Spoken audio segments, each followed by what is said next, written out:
fuente de otro tipo de transacciones. Los contratos civiles van a tener que adquirir una mejor certeza. Ya cuando ocurren ante un fedatario, como es en el caso de los notarios públicos, pues hay una verdadera situación de certeza. Sin embargo, hemos encontrado algunos fenómenos en donde de repente aparecen en juicios contratos que aparentemente se suscribieron ante notario público hace 10, hace 15 o hace 20 años, pero que se inscriben en el registro público de la propiedad 20 años después, o 10 años después, o 5 o 6 años después. Y entonces vuelve a surgir una duda, o sea, hay sus excepciones y son de las que hablo. Habrá notarios públicos deshonestos en donde se den esta clase de circunstancias, o habrá dudas indiscutiblemente del actuar del registro público de la propiedad y del comercio, porque inscriben estos actos que fueron suscritos aparentemente ante fedatarios con una antigüedad muy amplia de años, y desde luego no hay una situación de certeza. Parecería que esto solamente involucra a la notaría y al registro público, pero no es así. También involucra a las tesorerías municipales, o sea, a los catastros municipales, porque son ellos los que dan de alta y luego duplican esas altas, y existe un mismo inmueble con dos escrituras o con dos recibos de impuesto predial, por ejemplo, y entonces todo esto tendrá que ser combatido con esta modernidad que busca una transparencia. Pero esta modernidad tiene que llevar al operador jurídico a conocer de cómo se va a realizar determinado tipo de mensajes jurídicos que el receptor también deba saber manejar para los efectos de poder lograr el resultado esperado.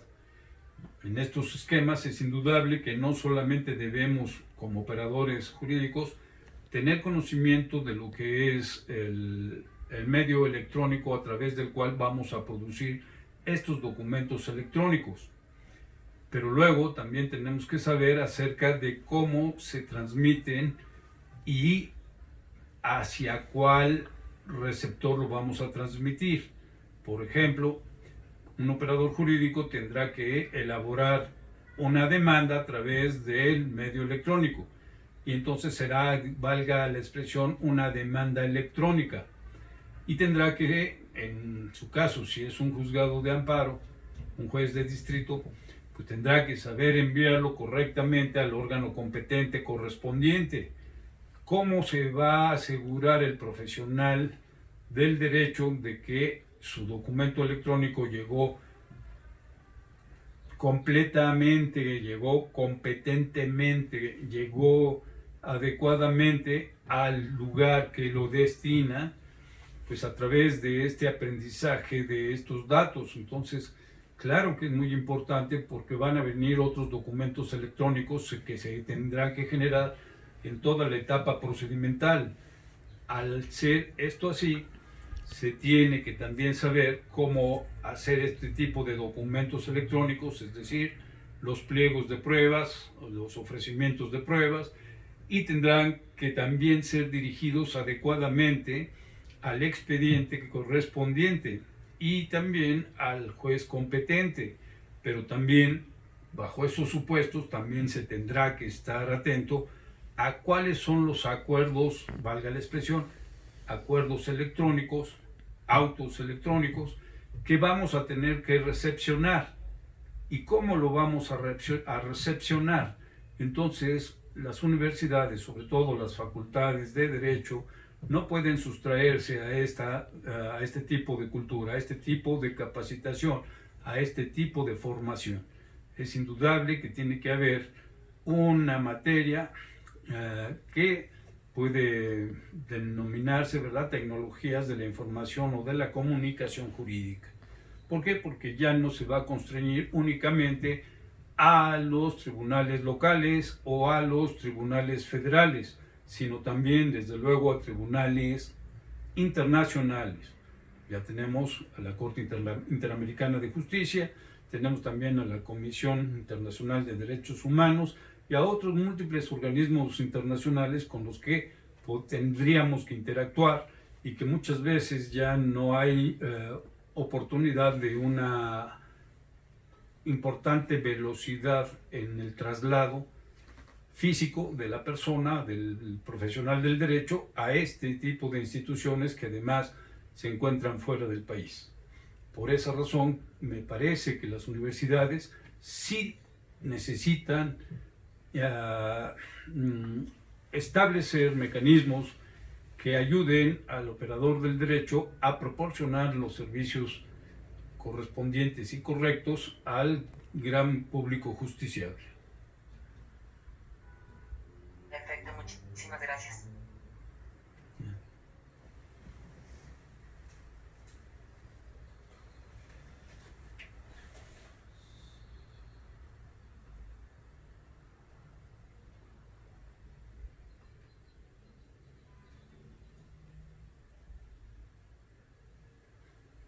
Maestro. Sí.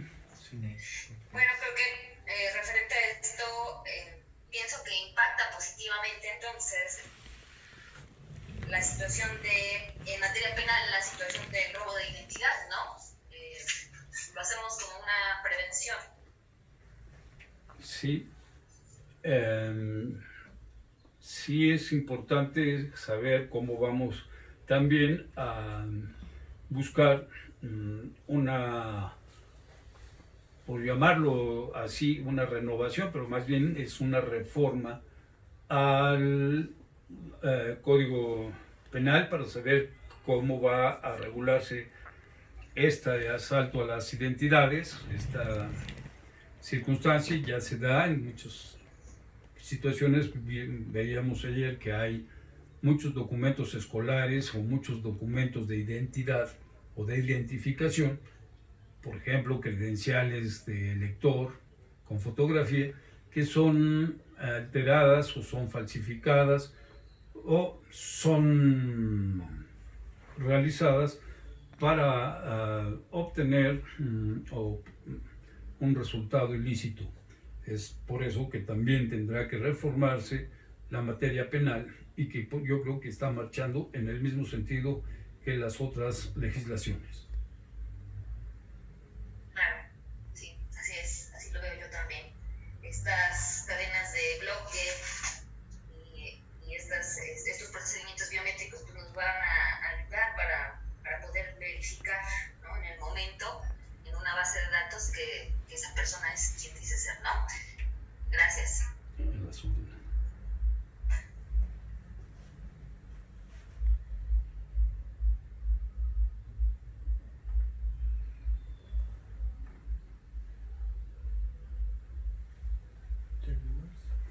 Si alguien más quisiera hacer algún comentario o alguna pregunta, alguna reflexión, con mucho gusto, aquí estaríamos atentos.